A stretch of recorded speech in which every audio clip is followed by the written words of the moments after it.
Alright, now, this is question number 1. We need to figure out the percent carbon that's in CO2. So we have 1 times 12.01 grams per mole. That's our molar mass of carbon. We have 2 times 16.00 grams per mole. That's our molar mass of oxygen, so we have 12.01 grams per mole. That's our carbon, 32.00 grams per mole. That's our oxygen, and that gives us 44.01 grams per mole for our carbon dioxide. Of that 44.01 grams per mole, 12.01 grams of that is carbon. So to figure out the percentage, we multiply by 100%, and what we end up with is 27.29% carbon. We should have 4 significant digits because we have 4 significant digits in all of our molar masses, and that's how you do that question. Alright, in this question here we have nickel 3 dichromate, and the formula for nickel 3 dichromate is Ni2Cr2O7, and we have 3 of those dichromate polyatomic ions. So that means that we have 2 nickels, each one is 58.71 grams per mole.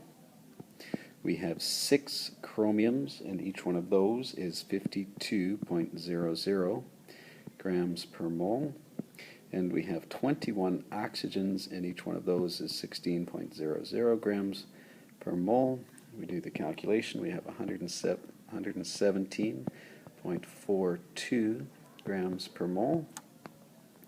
And we have 312.00 grams per mole, and we have 336.00 grams per mole, for a grand total of 765.42 grams per mole. And to figure out the percentage, we take the 117.42 grams per mole of nickel, and we divide it by the 765.42 grams per mole of nickel 3 dichromate. We multiply by 100%, and notice how in the numerator we have 5 significant digits, and we have 5 significant digits in the denominator, which means that we should have 15.341%. That's 5 significant digits in our answer. Alright, to start off question number 3, we have 34.4% chlorine, 19.4% calcium, and 46.2% oxygen. We assume that we have 100 grams of the substance, which means that for the chlorine, and you should write this out, for the chlorine we have 34.4 grams. For the calcium we have 19.4 grams, and for the oxygen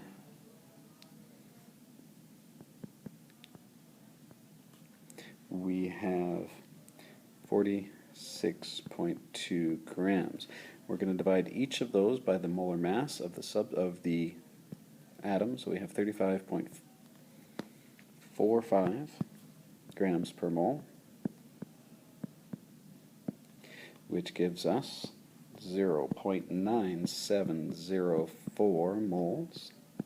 And for the calcium, we're going to divide that by 40.08 grams per mole, which gives us 0.48403 moles. And for the oxygen, we're going to divide that by 16.00 grams per mole, which gives us 2.8875 moles. Alright, once we figure out the number of moles of each of these substances, we divide it by the smallest number of moles.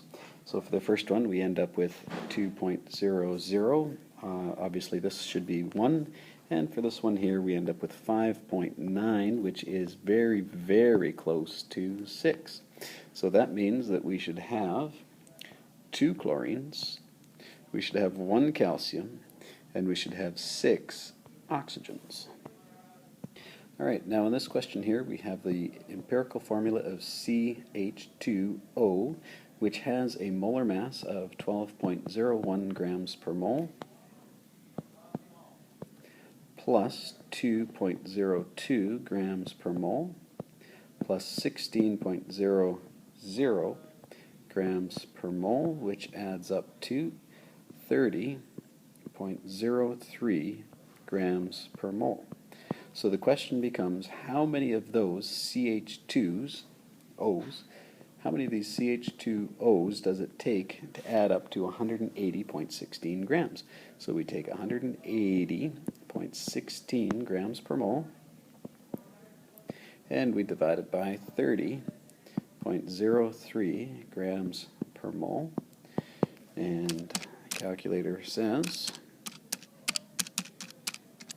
that we get 5.999999999. That's a lot of nines.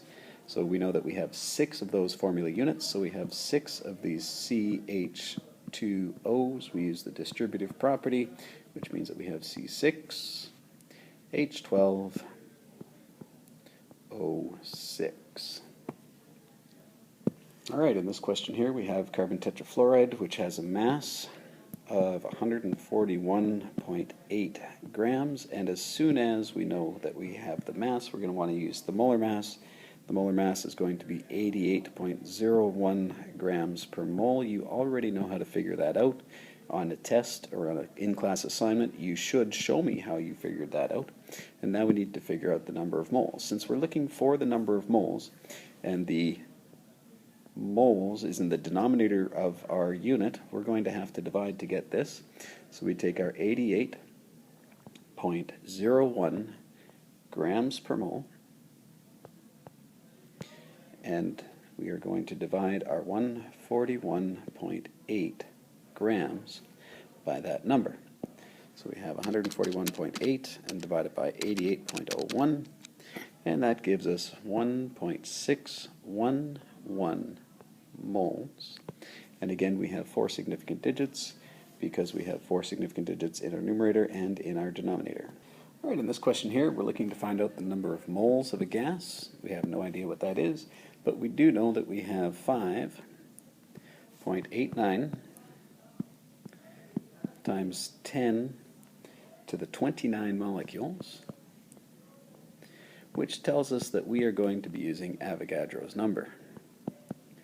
Avogadro's number, and it's on the back of your periodic table if you're like me and you forget it sometimes, but it's 6.022 times 10 to the 23, and in this case it's going to be molecules per mole.